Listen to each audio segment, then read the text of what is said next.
आइए शुरू करते हैं। सरदार भगत सिंह की एक रचना है, एक लेख व एक पत्र।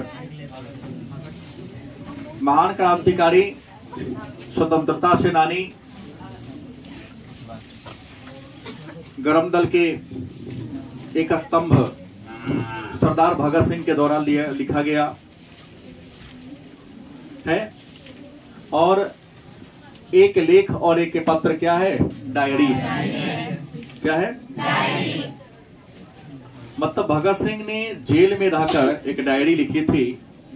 उसी डायरी का एक अंश है जिसमें उन्होंने अपने मित्र सुखदेव से जीवन और जीवन के महत्व के बारे में, क्रांति और क्रांति के महत्व के बारे में चर्चा किया है, बताने की कोशिश किया है इन्होंने। सबसे पहले पाठ को पढ़ने से पहले ये बताना पड़ेगा कि डायरी होता क्या है, डायरी कहते किसे हैं। डायरी होता क्या है या डायरी कहते किसे हैं, तो मैं आपको बता दूं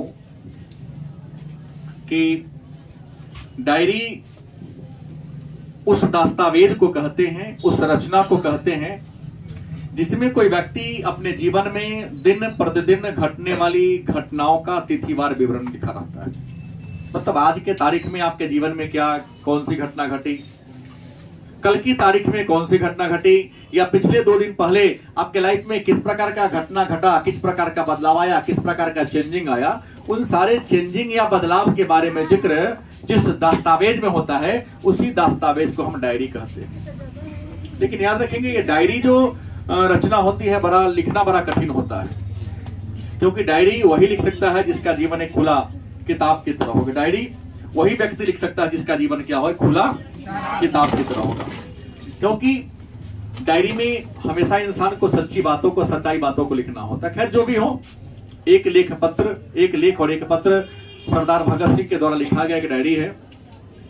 पहले सरदार भगत सिंह के बारे में जानते हैं, उसके बाद हम लोग अन्य बातों पर चर्चा करेंगे। तो सरदार भगत सिंह जिनका जन्म 28 सितंबर 1907 ईस्वी को पाकिस्तान, वर्तमान उस समय इंडिया था, वर्तमान पाकिस्तान के लायलपुर जिला के बंगचक नामक गांव में हुआ था।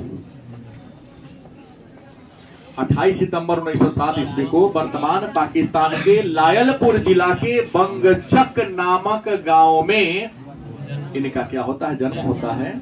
इनका पैतृक गांव खटकर कला जो पंजाब में पड़ता है। इनका पैतृक गांव खटकर कला जो कहां पड़ता है? इनके माता का नाम विद्यावती देवी और पिता का नाम सरदार किशन सिंह था। माता का नाम विद्यावती देवी और पिता का नाम सरदार किशन सिंह था। इनके चाचा अजीत सिंह जो मांडले जेल में इतना यातना का शिकार सहे कि उसी से इनकी क्या हो गई थी? मृत्यु हो गई थी। और इनके भाई कुलवीर सिंह और कुलतार सिंह था, ये भी देवली नामक जेल में रहे थे। मतलब इनका पूरा परिवार ही स्वतंत्रता सेनानी था और सभी गरम दल के ही लोग थे। भगत सिंह के जीवन पर सबसे ज्यादा प्रभाव किसी व्यक्ति का पड़ा था, उसका नाम था करतार सिंह सराभा, जिन्हें ब्रिटिश सरकार ने 1915 में फांसी दे दिया था। भगत सिंह बचपन से ही करतार सिंह सराभा का एक फोटो अपने पॉकेट में रखा करते थे, आदर्श मानते थे उसे अपना। उनके पद चिन्ह पर ही क्या करते थे? वो चलते थे। 12 वर्ष की अवस्था में सरदार भगत सिंह राजनीति में क्या किए? प्रवेश किए। 1923 ईस्वी में गणेश शंकर विद्यार्थी से जुड़े, जो कानपुर से प्रताप नामक अखबार निकालते थे, उसमें इन्होंने लिखने का काम किया था। इसके अलावा इन्होंने विश्व प्रेम और युवक नामक पत्रिका में भी काम किया था। सरदार भगत सिंह ने नौजवान भारत सभा नामक एक संस्था स्थापित किया था 1926 में, और इन्होंने इनकलाब जिंदाबाद का नारा दिया था। इनकलाब जिंदाबाद का नारा इन्होंने दिया था।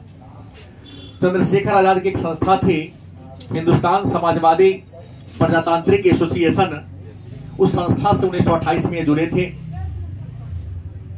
और दिसंबर 1928 में ही सरदार ये लाला लाजपत राय के हत्यारा सॉन्डर्स की लाहौर में हत्या कर दिया था। और 8 अप्रैल 1929 ईस्वी की कहानी है कि इन्होंने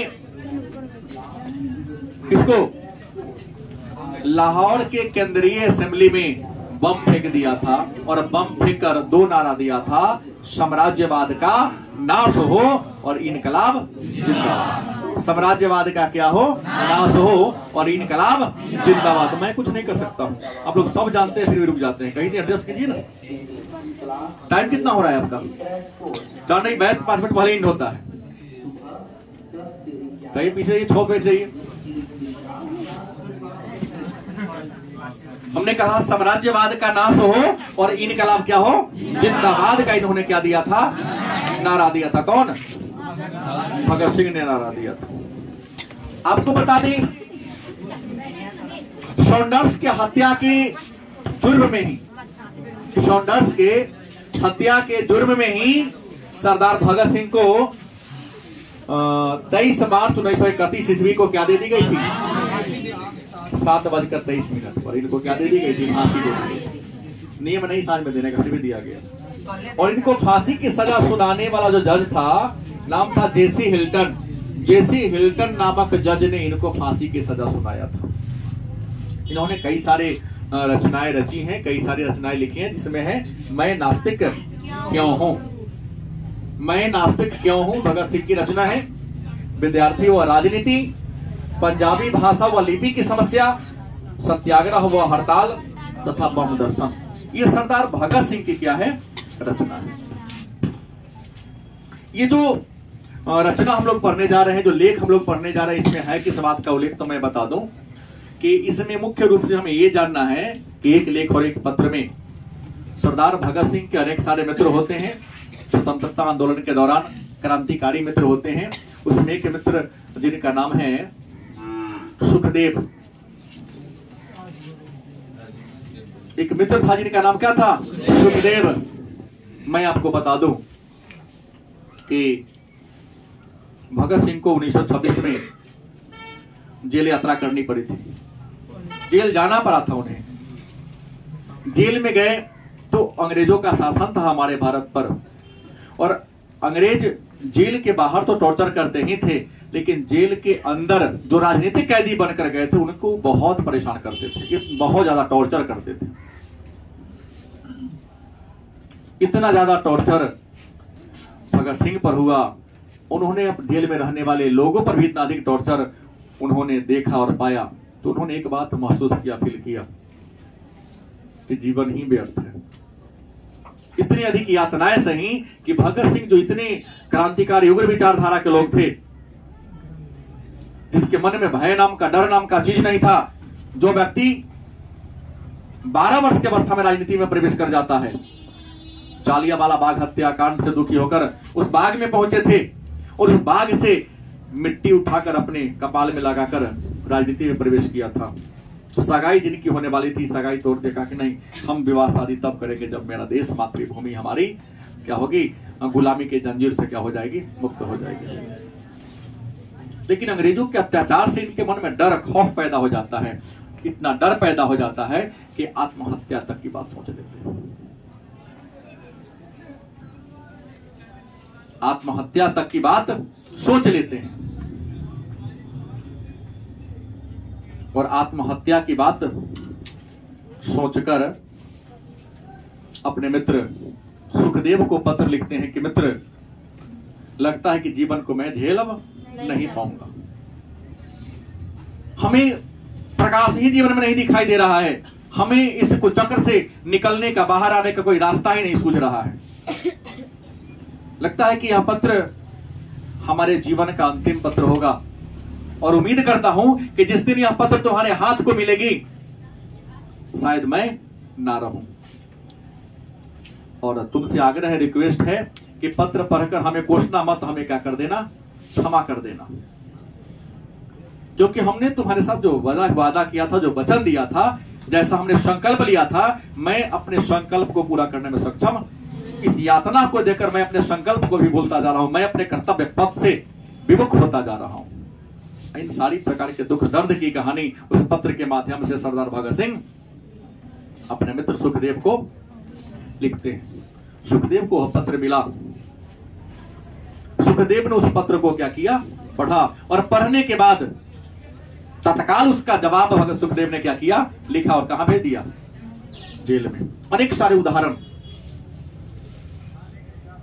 और यह भी लिखे भेजा कि हमको शर्म आती है कि तुम हमारे क्या हो दोस्त हो।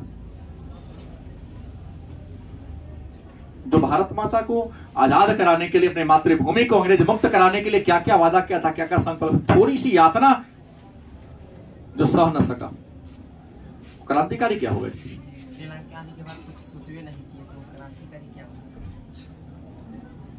जबकि क्रांतिकारी को बम से, गोली से नहीं, लाठी से डरने की कोई जरूरत नहीं है। जो क्रांति करे वो लाठी से नहीं डरेगा, जो गोली से नहीं डरेगा, बम से नहीं डरेगा, जेल जाने से नहीं डरेगा, अपनी संपत्ति को गुरु की जब्ती कराने से नहीं डरेगा। तुम तो चंद महीनों जेल की यातना से क्या हो गए, डर गए। याद करो जतीन दास, जिन्होंने 58 दिनों तक भूख हड़ताल किया, वो मरे हैं। याद करो तो अपने चाचा, दादा, भाई सब की बात करो, उनकी कुर्बानी तो व्यर्थ जाएगी तुम्हारे सामने। जहां होंगे तुमको क्या करेंगे, कोसेंगे। धिक्कार है तुम्हारे अपने जीवन पर कि अपने पूर्वजों के शहादत को भी क्या कर रहे हो, भूल रहे हो। सरदार पटेल, बाल गंगाधर तिलक, जो बहुत बड़े पत्रकार थे, स्वतंत्रता सेनानी भी थे, लेख लिखा था उन्होंने अंग्रेजों के विरुद्ध। उस लेख के कारण इनको 6 साल का जेल मिला था, सजा मिला था मांडले जेल में। सरदार बाल गंगाधर तिलक को मांडले जेल में 6 साल रखा गया था। लेकिन भारत के कुछ चाटुकार, जो अंग्रेजों के चाटुकार नेता थे, अंग्रेजों ने उनसे कहवाया कि अगर ये माफी मांग लेगा तो मैं इसको सजा माफ कर दूंगा। मालूम है तिलक ने क्या कहा था, सजा 3 गुना कर दो लेकिन माफी नहीं मांगेंगे। ऐसे ऐसे क्रांतिकारी हुए हैं। तुम तो तरीका से तो सजा 3 गुना करवाने के लिए तैयार था, और आप तो छोटा सा कष्ट से झेल ये गए। भगत सिंह डिप्रेशन में चला गया था, चिट्ठी मिली, उसके दिल में क्या होती है, आग लग जाती है कि मेरा मित्र ऐसा बोल दिया, कि शर्म आती है तुम्हें अपना मित्र कहने पर। पुनः वही क्रांति जज्बा उनके मन में क्या होता है, आ जाता है। और जेल से बाहर निकलकर जो घटना का अंजाम दिए, और हंसते हंसते पर क्या हो गए, फांसी पर झेल गए। इसी बात का जिक्र इस डायरी में सरदार भगत सिंह ने किया है। गलत सही? हाँ, इसमें कुछ छोटे छोटे प्रश्न बनते हैं। अगर आपसे पूछे कि भगत सिंह के व्यक्तित्व को लिखे, 2 अंक का प्रश्न कर देगा कि भगत सिंह के व्यक्तित्व को लिखे, तो आप लिखेंगे भगत सिंह जो युवा क्रांतिकारी थे, उनका व्यक्तित्व बड़ा ही निराला था। एक साहित्यकार, एक राष्ट्रभक्त, एक क्रांतिकारी और जुझारू नेता थे। उनके अंदर देश को आजादी कराने की एक अलग चेतना थी। इनका जन्म 28 सितंबर 1907 को पाकिस्तान के लायलपुर जिला के बंगचक में हुआ था। माता विद्यावती देवी, पिता सरदार किशन सिंह, चाचा अजीत सिंह, भाई कुलवीर और गुरताल सिंह, पूरा परिवार ही स्वतंत्रता सेनानी थे। इन्होंने भी अपने पूर्वजों की तरह देश की स्वतंत्रता की लड़ाई में अपने प्राण को क्या कर दिया था, आहुति दिया। 2 नंबर का इतना ही लिखना है, ज्यादा ही लगाना। फिर एक प्रश्न आपसे आता है कि क्रांतिकारी के रूप में भगत सिंह का परिचय दे। प्रश्न को चेंज रहेगा, बात बहु है, लेकिन थोड़ा सा क्या कर देगा, चेंज कर देगा। एक क्रांतिकारी के रूप में भगत सिंह की पहचान क्या थी? तो भगत सिंह एक युवा क्रांतिकारी और स्वतंत्रता सेनानी थे, जिनका जन्म 28 सितंबर 1907 ईस्वी को वर्तमान पाकिस्तान के लायलपुर जिला के बंगचक में हुआ था। इनके पिता सरदार किशन सिंह, चाचा अजीत सिंह, भाई कुलवीर और गुरताल सिंह थे। 12 वर्ष की अवस्था में राजनीति में प्रवेश किए, और भारतीय राजनीति में प्रवेश करने के बाद इन्होंने उग्र विचारधारा को अपना लिया। उग्र मतलब गरम दल के ही नेता थे, जिन्होंने इनकलाब जिंदाबाद का नारा दिया। 1926 में भारतीय नौजवान सभा का गठन किया। इन्हें शहीद ए आजम उपनाम से जाना जाता है। 1928 दिसंबर 1928 में इन्होंने सॉन्डर्स की हत्या करके अपने वीरता का परिचय दिया था। और 23 मार्च 1931 को हंसते हंसते फांसी पर झूल गए थे। इनके एक निर्भीक थे, इनके मन में किसी प्रकार का डर नहीं था, क्योंकि फांसी पर चढ़ते समय भी इन्होंने इनकलाब जिंदाबाद का नारा दिया था। कोई रिक्वेस्ट, कोई पैरवी नहीं किया था। इनके चेहरा पर सिकन नहीं थी। अन्य क्रांतिकारियों को हुआ, लेकिन भगत सिंह और खुदीराम बोस ऐसे लोग थे जिनके चेहरा पर थोड़ा भी, गीत गा रहे तो फांसी दे रहा था। सरफरोशी राम प्रसाद बिस्मिल की रचना है। सरफरोशी की तमन्ना अब हमारे दिल में है, देखता हूँ जोर कितना बाजुए का दिल में है। सरफरोशी की तमन्ना अब हमारे दिल में, राम प्रसाद बिस्मिल की रचना है। हमारे सीमा पर ऐसे ही गाना कराते हैं, हमारे सिपाहियों को, हमारे जवानों को सुनाया जाता है। गलत की सही, रोंगटे खड़े होते निश्चित तौर पे उनकी याद करते हैं तो लगता है कि हाँ वो लोग थे, हम लोग तो कीड़ा मकोड़ा की तरह है। लोग वो थे जिन्होंने देश के लिए अपने प्राण को आहुति देने से थोड़ा भी पीछे नहीं हटा, झिझक नहीं खाया। यहाँ कुछ छोटे छोटे प्रश्न हैं। भगत सिंह कहते हैं कि विद्यार्थी को राजनीति में भाग क्यों लेना चाहिए। विद्यार्थी को राजनीति पाठ में गांधी जी कहे ना था कि आप लोग राजनीति में भाग लो, तो भगत सिंह के अनुसार विद्यार्थी को राजनीति में हिस्सा क्यों लेनी चाहिए भाई। तो एक लेख और एक पत्र शीर्षक के माध्यम से भगत सिंह कहते हैं कि विद्यार्थी को राजनीति में अवश्य हिस्सा लेना चाहिए, क्योंकि विद्यार्थी युवा हैं, क्रांतिकारी हैं, उनमें एक नया दिशा है, नया सोच है। नहीं, अगर राजनीति में वो हिस्सा लेंगे, भाग लेंगे, तो देश की दिशा और दशा क्या होगी, अलग होगी। क्योंकि जो समय में, मौसम में राजनीति में बदलाव हो रहा है, नौजवान उसके अनुसार अपने आप को क्या कर रहे हैं, बदल रहे हैं। गलत है या सही? लेकिन बूढ़े तो वृद्ध हो चले हैं, उनके अंदर कोई नई दशा और दिशा नहीं है। अगर नौजवान लोग राजनीति में भाग लेंगे तो हमारा देश बहुत आगे क्या होगा, बढ़ेगा, तरक्की करेगा, प्रगति करेगा। और नहीं हिस्सा लेंगे तो हमारा देश जहां का तहीं रह जाएगा। दूसरा है, भगत सिंह को विद्यार्थी से क्या अपेक्षा है। भगत सिंह को विद्यार्थी से क्या इच्छा है, क्या अपेक्षा है, क्या सोच रखे हैं। तो भगत सिंह को विद्यार्थी से अपेक्षा है कि राजनीति में क्या ले, हिस्सा ले, राजनीति में क्या ले, भाग ले, क्योंकि वे देश के कर्णधार हैं, देश के भविष्य हैं, राष्ट्र के निर्माता हैं, राष्ट्र के उन्नायक हैं। अगर वो हिस्सा नहीं लेंगे तो हमारे देश का कल्याण नहीं होगा, क्योंकि उनमें जुनून है, जज्बा है, ताकत है, उसका कंधा क्या है, स्ट्रॉन्ग है, टाइट है। अगर देश के बोझ को उठा लेंगे तो देश बहुत आगे तक चल जाएगा। ये इच्छा है कि आप लोग राजनीति में क्या लो, हिस्सा लो। बड़ी दिमाग लगाए थे। फिर कहते हैं भगत सिंह के अनुसार मृत्यु, भगत सिंह ने किस प्रकार के मृत्यु को अच्छा माना है। तो भगत सिंह ने किस प्रकार के मृत्यु को अच्छा माना है। देख लो, जीवन का सबसे अटल सत्य है मौत। जीवन का सबसे अटल सत्य है, वह क्या है, मौत, मृत्यु। इसे कोई टाल नहीं सकता है। जो टालता है वह झूठ बोलता है, फ्रॉड करता है। गलत की सही? तो भगत सिंह ने उस मृत्यु को सबसे अच्छा माना है जो देश की सेवा के लिए हो। किसके लिए? देश की सेवा करते करते अगर आप शहीद हो जाते हैं तो उस मृत्यु को भगत सिंह ने सबसे अच्छी मृत्यु माना है। गलत की सही? क्योंकि अगर शहीद होके मरोगे तो तुम अमर हो जाओगे, मृत्यु को प्राप्त नहीं करोगे। मरना तो सब है, तो लोग कुछ दिनों के बाद तुम्हारा नाम भूल जाएगा। लेकिन देश की सेवा करते करते अगर तुम मृत्यु को प्राप्त करते हो तो मरते नहीं, क्या होते हो, अमर हो जाते हो, शहीद कहलाते हो। और शहीद क्या होता है, अमर होता है। उसका भले ही शरीर नश्वर शरीर है, मर जाता है, नाम उसका क्या होता है, सदा के लिए। जब तक यह धरती रहेगी, जब तक सृष्टि रहेगी, उसका नाम भी क्या रहेगा, बचा रहेगा, नाम उस प्रकार क्रांतिकारियों का। तो भगत सिंह के अनुसार देश की सेवा करते हुए अगर आप मृत्यु को प्राप्त करते हैं, और सेवा करने में बहुत कष्ट सहना पड़ेगा, और नाम कमाने के लिए इंसान को कष्ट झेलना ही पड़ता है। तो इस प्रकार के मृत्यु को सरदार भगत सिंह ने क्या किया है, अच्छा माना है। फिर एक प्रश्न आता है भगत सिंह ने अपने फांसी के लिए कौन सा टाइम फिक्स किया था कि इस समय हमको फांसी दीजिएगा तो हमको अच्छा लगेगा, और इसके चुनने के पीछे कारण क्या था उनका? तो भगत सिंह ने कहा था कि हमें उस समय फांसी दिया जाए जब सारे क्रांतिकारी क्रांति के मार्ग पर चल रहा हो, देश के लिए जयकारा मना रहा हो। उन सब के बीच अगर यदि मुझे फांसी देती है तो उन क्रांतिकारियों का हमारे फांसी क्या बन जाएगा? प्रेरणा का स्रोत बन जाएगा।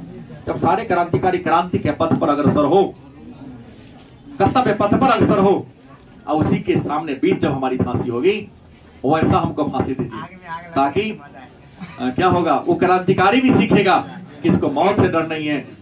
बड़ा सोच के रहते अंग्रेज सोच गया अगर सुबह में फांसी देंगे तो सारे क्रांतिकारी जुलूस लेके निकालते हैं, इसलिए सोच के सामने फांसी दिया था।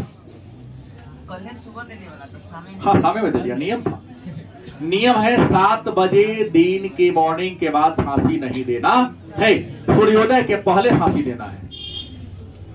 लेकिन विश्व के इतिहास की यह पहली घटना है कि इनको फांसी शाम 7:33 पर दिया, और इनको फांसी की सजा सुनाने वाले जो जज थे उसका नाम जेसी हिल्टन।